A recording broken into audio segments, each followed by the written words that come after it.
সমস্ত নবীদের মেরাজ হলো ইমতিহান,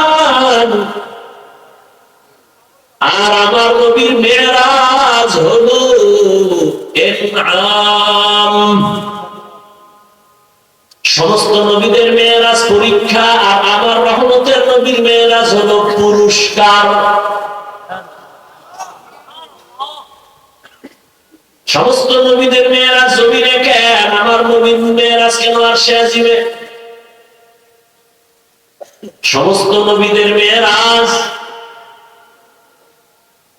আল্লাহ তাআলা জমিনে করাইলেন, আপনার নবীর মেরাজ কেন আসমানে হলো, আরশে আজিমে হলো?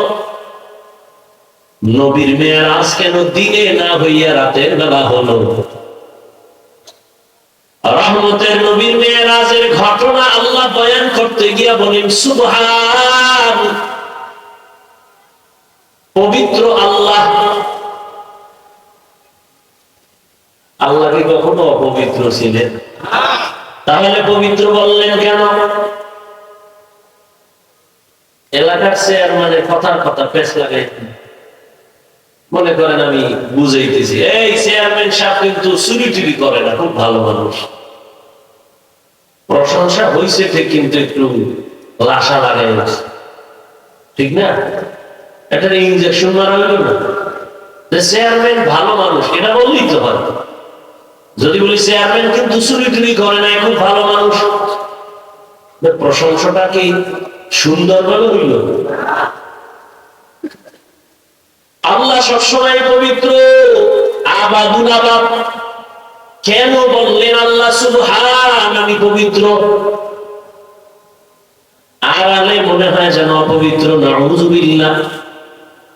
এরপরে আল্লাহ বললেন, দুনিয়া ১৩,০০০ বছর পরে এখনো কত বেঈমানেরা নবীর মেরাজ মেনে নিতে পারে না, এখনো আছে অনেক নাস্তিকরা।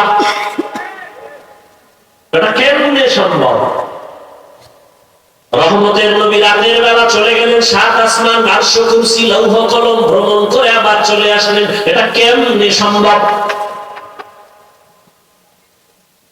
আল্লাহ প্রত্যেকটা পয়েন্টে পয়েন্টে জবাব দিয়েছেন। আল্লাযী আসরা বিআবদিহি, একটা একটা শুনেন। প্রথম কথা হলো রহমতের নবীর মেরাজ কেন রাতের বেলা হলো? রাতের বেলা হওয়ার এক নাম্বার কারণ, বন্ধুর সাথে বন্ধুর মুহাব্বতের আলাপ আচরণ, আলাপনটা দিনে ভালো না রাতে ভালো? কি রাতের বেলা ভালো হয়।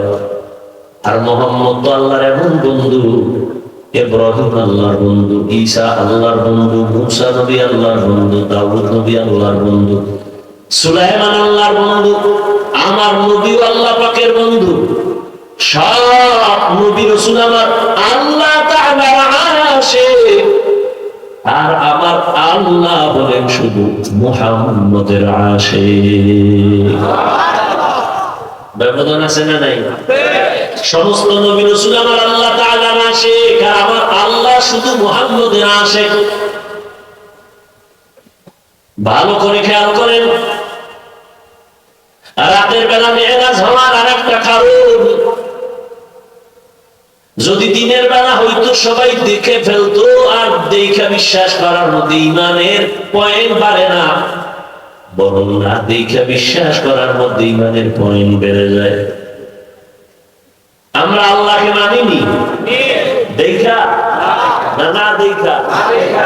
ইউমিনুনা বিল গায়ব, আমরা আল্লাহকে না দেখে বিশ্বাস করি, জন্য আমাদের ঈমান মজবুত।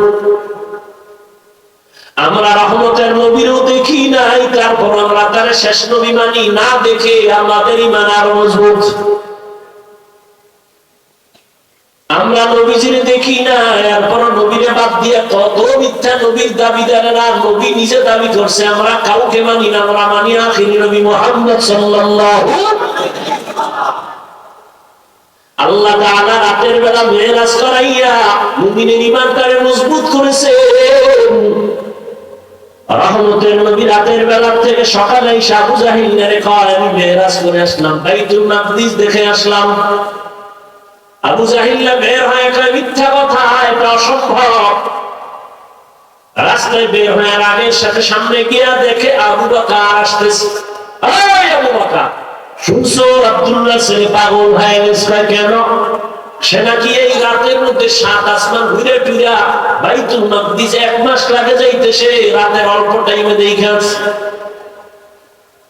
আবু বকর সিদ্দিক বলেন, আবু জাহাল, কথাটা কে তোমাকে বলছে? বলে আব্দুল্লাহর ছেলে মুহাম্মদ। সত্যি? বলে হ্যাঁ সত্যি। মুহাম্মদ বলেছে? বলে হ্যাঁ। আবু বকর কয় নাই, আমি জিজ্ঞাসা লই। আবু বকর বলে, যদি মুহাম্মদ বলে থাকেন আমি এখনই তার উপরে ঈমান এনে ফেললাম। তো শান্তি। হিন্দুরা বলে 33 কোটি দেবদেবীর পূজা করো, তাহলেই শান্তি। এখন এদের শান্তি ঠিকানা এক না আলাদা? কেন? এদের ধর্ম কি? হিন্দুদের ধর্ম আলাদা, শান্তির ঠিকানাও। ইহুদির ধর্ম আলাদা, শান্তির ঠিকানাও আলাদা। এবার আমরা মুসলমানের ধর্ম কি? এক না? তাহলে আমাকে শান্তির ঠিকানা কয়টা হবে? একটা হবে। কিন্তু ওদের ঝামেলা আরো বেশি। কেউ বলে কবরে সেজদা দাও, শান্তি। কেউ বলে মাজারে দাও, শান্তি। কেউ বলে গাছের দাও, শান্তি। কেউ বলে বেপরদায় নাচ গান করো, শান্তি। আসলে শান্তি কোথায়? শান্তির ঠিকানা একটাই, ইসলাম। কি? ইসলাম। সে ইসলাম যতদিন পর্যন্ত ছিল না, ততদিন পর্যন্ত মক্কার মানুষ এক অশান্তির বেড়াজালে ছিল। যখন এই শান্তির এসে গেল আর রাসূলের আদর্শ গ্রহণ করা শুরু হলো, মক্কার মানুষ এতটা প্রিয় হল, কিয়ামত পর্যন্ত যত মানুষ আসবে সবার জন্য তারা আদর্শ মডেল হয়ে গেল। আল্লাহ লিস্টি নিয়ে পাঠিয়ে দিলেন, জিবরাইল নিয়ে লিস্টি নবীরে দাও, এই লিস্টিতে যাদের নাম আছে এরা জান্নাতি। অথচ এরা ছিল চরম খারাপ। এই কথাটা দুনিয়ার সব চান্দাবাজার ধান্দাবাজেরাও জানে যে ইসলাম সঠিক শান্তি দিতে পারে। মানে না কেন? চুরি চলবে না, দুর্নীতি করতে পারবে না, চান্দাবাজি আর ধান্দাবাজি করতে পারবে না। এই জন্য ইসলাম থেকে দূরে এবং মানুষের ব্রেনকে ওয়াশ করে ফেলেছে যে ধর্ম আর রাজনীতি এক না। হ্যাঁ, চান্দাবাজি ধান্দাবাজি রাজনীতি আর ইসলাম ধর্ম এক না। কিন্তু সুলাইমান নবীর রাজনীতি, ইউসুফ নবীর রাজনীতি, আমাদের নবীর রাজনীতি ও আবু বকরের রাজনীতি, ওমরের রাজনীতি আর ইসলাম ধর্ম এক, নাকি আলাদা? আল্লাহ বুঝার তৌফিক দান করেন। আমি আপনাদের সামনে যে আয়াত পড়ছি, সূরাতুস সুবহানের প্রথম আয়াত, নবীজির হাদিস থেকে একটি হাদিস। প্রথমে তরজমা, এরপরে আপনাদের ধৈর্যের উপরে কিছু ব্যাখ্যা। বলতেছিলাম যে বক্তার এলেম আমলের বাহাদুরি দিয়া ওয়াজ হয় না, বক্তব্য হয় না। বাতিনি ভাবে থাকতে হবে আল্লাহর রহমত, জাহিরি ভাবে লাগছে শ্রোতাদের অন্তরের মহব্বত। এই দুই যখন এক হয়ে যাবে তখন বয়ান আল্লাহ বের করে দিবেন। তাহলে তরজমা শুরু করি। আল্লাহ বলেন, সুবহান, পবিত্র সত্তা, আল্লাযী আসরা বিআবদিহি লাইলাম মিনাল মাসজিদিল হারাম ইলাল মাসজিদিল আকসা, যিনি ভ্রমণ করাইলেন তার প্রিয় বান্দাকে বাইতুল্লাহ থেকে বাইতুল মাকদিস পর্যন্ত। আল্লাযী বারাকনা হাওলাহু লিনুরিয়াহু মিন আয়াতিনা, যেই বাইতুল মাকদিস আল্লাহর বরকত দ্বারা পরিপূর্ণ, যাতে করে তার প্রিয় বন্ধু অবলোকন করবেন আল্লাহ পাকের কুদরতের নিদর্শন। ইন্নাহু হুয়াস সামিউল বাসীর, নিশ্চয়ই আল্লাহ হলেন চূড়ান্ত শ্রোতা এবং দ্রষ্টা। হাদিস পড়েছি, রাসূল বলেন, কুল্লু উম্মতি ইয়াদখুলুনাল জান্নাতা ইল্লা মান আবা, সব উম্মতেরা জান্নাতে যাবে, যারা আমি মুহাম্মদকে অস্বীকার করে, মানে না, তারা জান্নাতে যাবে না। খেয়াল করিয়েন, ইল্লা মান আবা। সাহাবায়ে কেরাম বললেন, ইয়া রাসূলুল্লাহ, আপনাকে মানে না তারা কারা? قال من أطاعني دخل الجنة ومن عصاني فقد أبى রহমতের নবী বলছেন যারা আমার অনুসরণ করবেন তারা জান্নাতি, যারা আমার বিরোধিতা করবেন তারা আমার অনুসরণকারী নয় বরং অস্বীকারীদের অন্তর্ভুক্ত। হাদিসের উপরে 2-4 মিনিট কথা একটু খেয়াল করবেন। আপনারা খেয়াল করলেই আমি কিছু প্রশ্ন করব, আপনাদের থেকে জবাব দেব। নবীজি বললেন সব উম্মত জান্নাতে যাবে, সব। কিন্তু আছে না নাই? আছে। যারা আমি মুহাম্মদকে মানে না তারা জান্নাতে, সাহাবায়ে জান্নাতে যাবে। তো যে নবীর অনুসরণ করবে সে জান্নাতে যাবে, তার মানে সে নবী মানে, সে নবী মানে। তাহলে যে নবীর অনুসরণ করবে সে কোথায় যাবে? বিপরীত কথাটা কি দাঁড়ায় আমাকে বলো। যে নবীর অনুসরণ করে না সে জান্নাত পাবে না। খেয়াল করছেন তো? নবী একথা বলেন। আবারও খেয়াল করো, যারা নবীর অনুসরণ করবে তারা জান্নাতে যাবে। বিপরীত কথা দাঁড়ায় যারা অনুসরণ করবে না তারা জান্নাত পাবে না। নবী এ কথা বলেন নাই যে যারা অনুসরণ করবে না তারা জাহান্নামে যাবে, নবী কথা বলেন নাই। নবী কি বলছেন? যারা বিরোধিতা করবে তারা আমাকে অস্বীকার করার কারণে জাহান্নামে যাবে। এখান থেকে আমরা কি বুঝি? নবীর আদর্শ মতো যারা চলে না এরা দুই দল। এক দল দরদি আর এক দল বিরোধী। এই শব্দটাকে আবার বলি, এক দল আগ্রহী আর এক দল বিদ্রোহী। যেমন আমি ডান দিক থেকে একটা যুবকরে জিজ্ঞাসা করলাম, এই যুবক তুমি নবীর আদর্শে দাঁড়িয়ে রাখো না কেন, নামাজ পড়ো না কেন? যুবক বলে, ভাই নামাজ পড়াও দরকার, দাঁড়িয়ে রাখাও দরকার, চেষ্টা করি, পারি না, দোয়া করেন, ইনশাআল্লাহ চেষ্টা করব। কি বুঝলেন? সে কি বিরোধী না দরদি? খেয়াল করছেন তো? আচ্ছা, এদিক থেকে একজনকে জিজ্ঞাসা করলাম কথার কথা, এই যুবক তুমি নবীর আদর্শে দাঁড়িয়ে রাখো না কেন, নামাজ পড়ো না কেন? আমার কথাটা শেষ না হতেই চুম্বুকের মতো জবাব দিল, না রাখলে অসুবিধা কি, না পড়লে অসুবিধা কি? কি বুঝলেন? দরদি না বিরোধী? আগ্রহী না বিদ্রোহী? রাসূলের আদর্শের ক্ষেত্রে বিদ্রোহীর আরেক নাম বেঈমান। বিদ্রোহীর আরেক নাম ও খেয়াল করেন। আর কি বুঝলেন? যে দাড়ি রাখে না তাকে গালি দেওয়া যাবে না। আগে বুঝতে হবে সে দরদি না বিরোধী। দরদি হলে মুমিন, বিরোধী হলে বেঈমান। দাড়ি না রাখলেও যদি দরদি হয় মুমিন, দাড়ি না রেখে যদি বান্দা বিরোধী হয় বেঈমান, তাহলে একজনে নামাজ পড়ে না তারে গালি দেওয়া যাবে না, কারণ আগে বুঝতে হবে সে দরদি না বিরোধী। যদি বলে হুজুর নামাজের দরকার, পারি না, দোয়া করবেন, মুমিন। আর যদি বলে নামাজ না পড়লেও সুবিধা কি, কথা ছাড়া বেঈমান। আর খোলামেলা যে নামাজ পড়ে না তাকে গালি দেওয়া যাবে না, যে নামাজ পছন্দ করে না তাকে ছাড় দেওয়া যাবে না। একজনে নামাজ পড়ে না আর একজনে পছন্দ করে না, দুইজন সমান?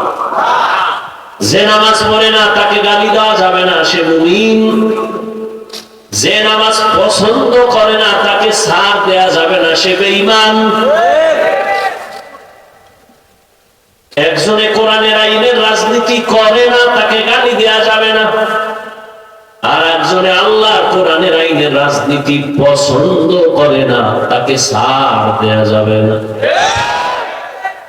ব্যবধান আছে না নাই? তাহলে বেনামাজি দেখলে সিসি কইল না, আগে ভিতরে ঢুকো, দরদি না বিরোধী তদন্ত করো। দরদি হলে মুমিন, বিরোধী হলে বেঈমান। অতএব যে নবীর আদর্শ মতো চলে না যে নবীর আদর্শের বিরোধিতা করবে তাকে কোনো ছাড় দেওয়ার কোনো সুযোগ হবে না। আল্লাহ বুঝার তৌফিক দান করেন। এবার আয়াতের মধ্যে ঢুকি। তর্জমা তো বলেই ফেলছি, ভূমিকা স্বরূপ দু চারটি কথা শোনা। বর্তমান আরবি মাস 29 রজব চলে গেল, সামনে শাবান শুরু হবে। কি মাস সামনে? শাবান। শাবান কিসে? শাবান। একজনের নাম কালাম, আপনি ডাক দিলেন এই কালিয়া, সে কষ্ট পাবে না? মুসলমান হিসাবে আরবি মাসের নামগুলো মনে রাখা ওয়াজিবে কিফায়া। মুসলমান হিসাবে আরবি মাসের নাম জানবে দূরের কথা, বাঙালি হিসাবে বাংলা মাসের নাম জানে না। যেই বাংলা ভাষার জন্য জীবন দিল 4টা যুবক, জব্বার, বরাকাত, সালাম, রহমত, ওই 3টাকেও স্মরণ করে বাংলায় না, ওই 3টারও স্মরণ করে বাংলায়। কি দিয়ে স্মরণ? 21শে ফেব্রুয়ারি তোরে কি জীবনে ভুলতে পারি। ওরা কি 21-এর জন্য জীবন দিছিল? জায়গাও দিকে ঢুকলাম না, আবার কে বেয়া হয়ে থাকবে, দরকার নেই। এই তো গার্ডিয়ান নেই, তো কোন দিক দিয়ে বেশ লাগায় দেয় তো কম যায়। আল্লাহ হেদায়েত দান করেন। মানুষের ধারণা হুজুরেরা কিচ্ছু বুঝে না। হ্যাঁ ভাই, তুমি ঠিক ঠিক করো, আমার কথা শুনো। আমি শুরুতে বসেই বলছি, কোনো চিল্লানি দিবা না। তুমি ঠিক কি বুঝলা? ঠিক কোন কথা ঠিক, কোনটা ব্যাঠিক, তুমি কি বুঝবে? কন্ট্রোল করো। এগুলো ভালো না।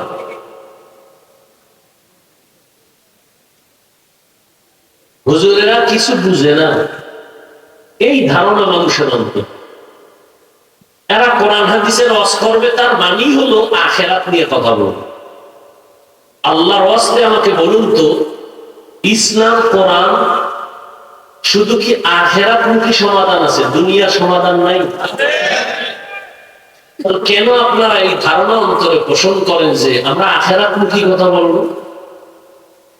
অশান্ত পরিবেশকে রহমতের নবী এসে শান্ত করে দিলেন এবং এমন একটা প্রেসক্রিপশন তৈরি করলেন, কিয়ামত পর্যন্ত এই প্রেসক্রিপশন যারা ফলো করে চলবে, কিয়ামত পর্যন্ত তারা দুনিয়াতে শান্তিতেও থাকবে, সম্মানেও থাকবে।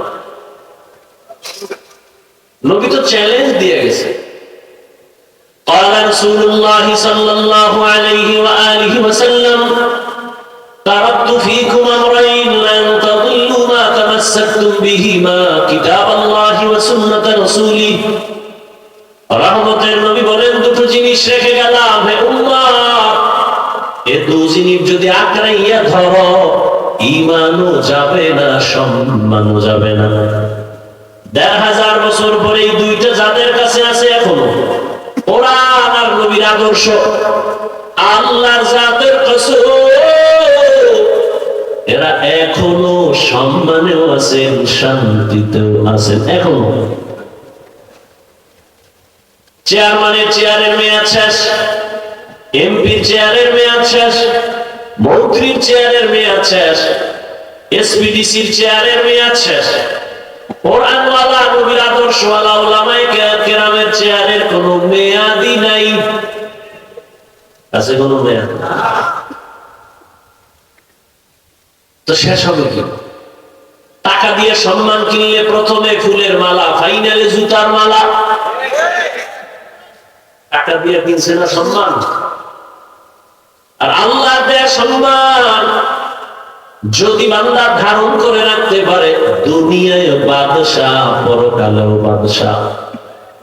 সম্মানকে দিছেন আল্লাহ, যাকে সম্মান দেন টাকা লাগে না, যোগ্যতা লাগে না। বেলালের মতো কালো মানুষও আল্লাহ এত দামি বানাইছেন।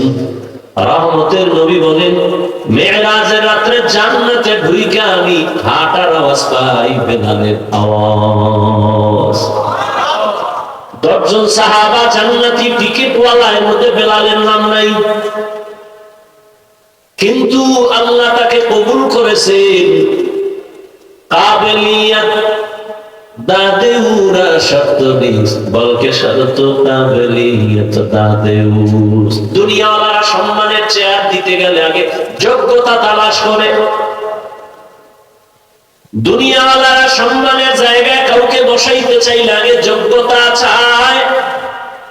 আর আমার আল্লাহ যদি কাউকে সম্মানের চেয়ারে বসাতে চায়, যোগ্যতা দেখেন না, আল্লাহ অন্তর দেখে বসায়, পরে যোগ্যতা দিয়ে দেয়।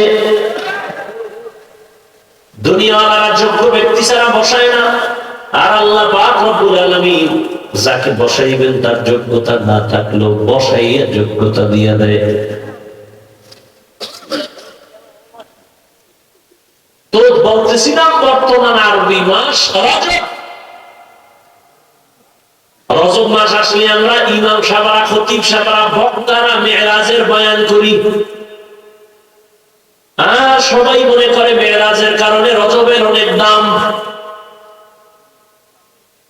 না, মেরাজের ঘটনার কারণে রজবের সম্মান না, বরং রজবের দাম আল্লাহ তাআলা সৃষ্টি জগতের শুরু থেকেই দিয়েছেন। সূরা তাওবার ভেতরে আল্লাহ বলেন, ইন্না ইদ্দাতাশ শুহুরি ইনদাল্লাহি 12 শাহরান ফি কিতাবিল্লাহ ইয়াওমা খালাকাস সামাওয়াতি ওয়াল আরদ মিনহা আরবা'তুন হুরুম যালিকাদ দীনুল কাইয়্যিম। আল্লাহ বলেন, কিয়ামত পর্যন্ত গণনার আকারে বছরে মাস হবে 12টা। কিয়ামত পর্যন্ত কোন বছর 11 মাসেও হবে না, 13 মাসেও হবে না, 6 মাসে হবে। সিদ্ধান্ত কার? আল্লাহ। এর মধ্যে আবার 4 মাস বড় দামি। এই 12 মাসের মধ্যে 5 মাস দামি, অন্য মাসও দামি, তুলনামূলক এই 4 মাসের সম্মান। বছরে মাস হবে কয়টা? 12টা। কোন বছর কিয়ামতের আগে 11 মাসে, 13 মাসে? হ্যাঁ, দিন সময় কম বেশি হবে। যেমন সূর্যের হিসাবে বছরের দিন 365, চাঁদের হিসাবে হলো 354 দিন। বছরে 10 দিন হাতে থেকে যায়। এ কারণে গত বছর রমজান যেই সময় শুরু হলো, এর থেকে আরো 10 দিন আগে রমজান শুরু হবে, কোরবানি আরো 10 দিন আগে শুরু হবে। 12 মাসে বছর হবে কিয়ামত পর্যন্ত, এবং এর মধ্যে 4 মাস বড় দামি। আল্লাহ বলেন, এই সিদ্ধান্ত আমার।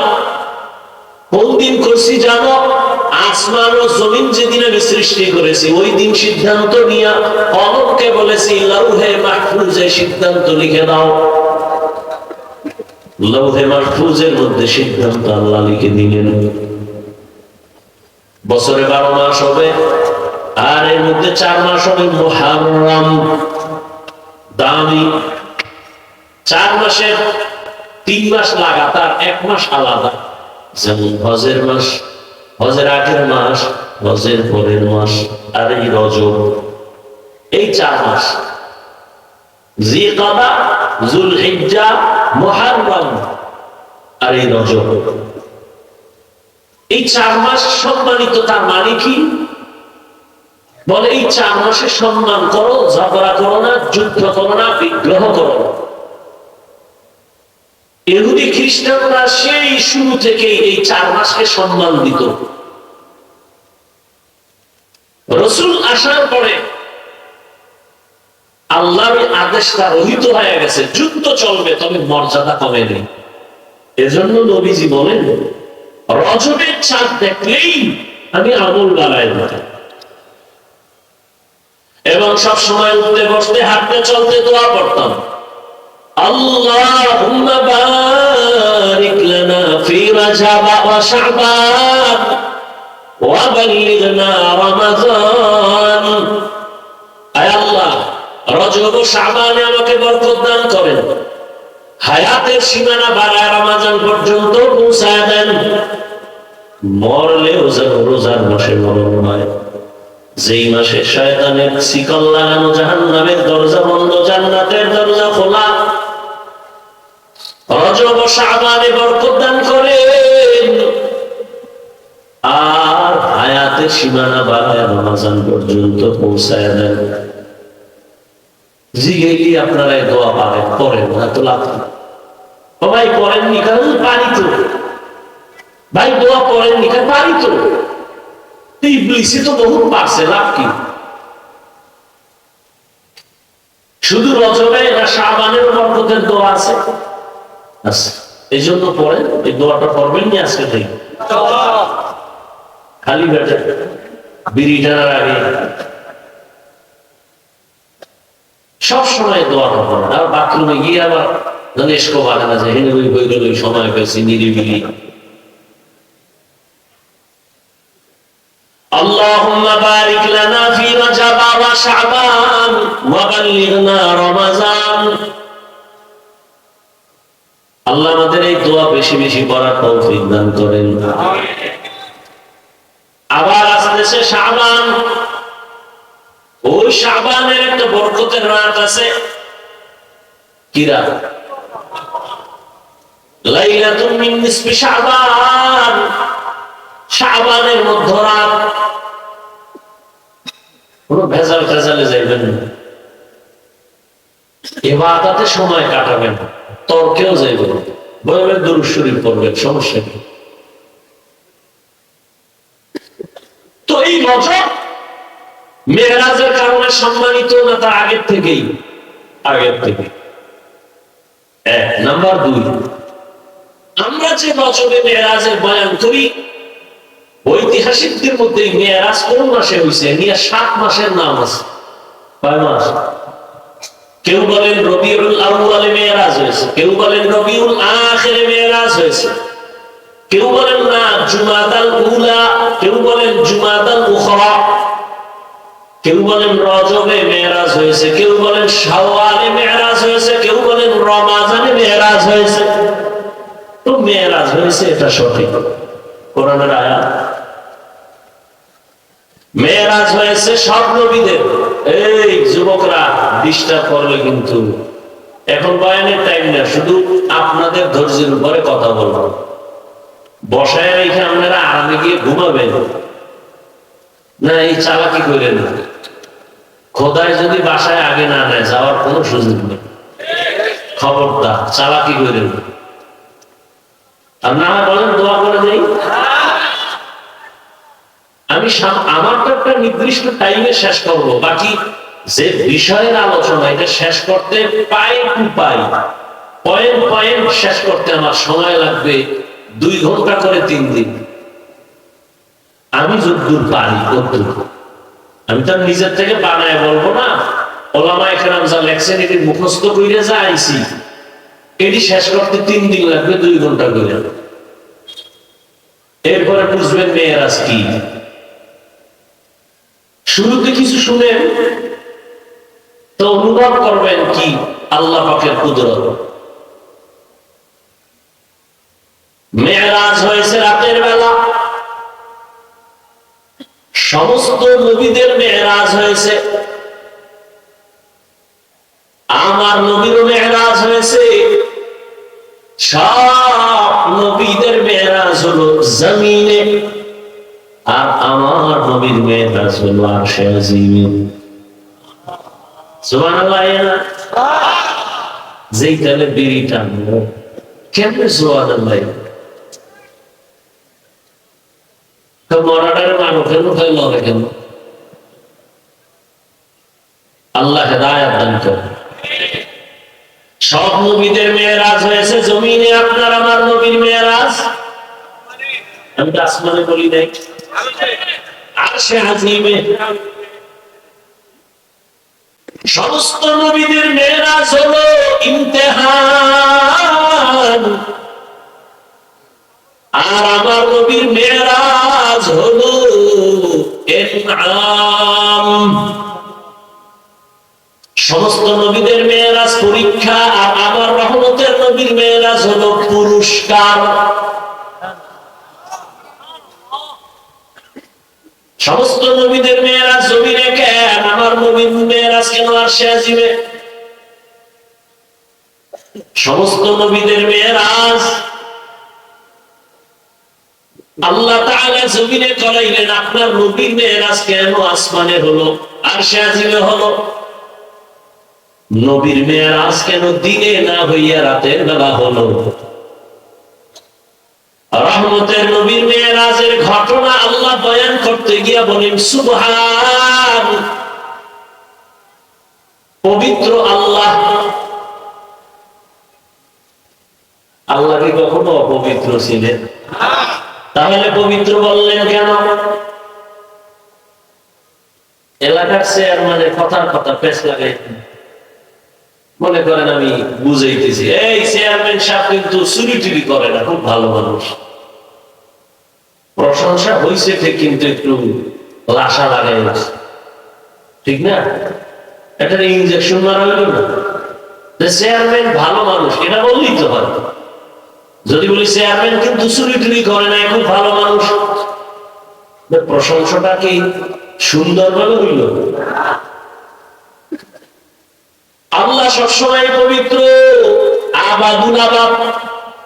কেন বললেন আল্লাহ সুবহান, আমি পবিত্র?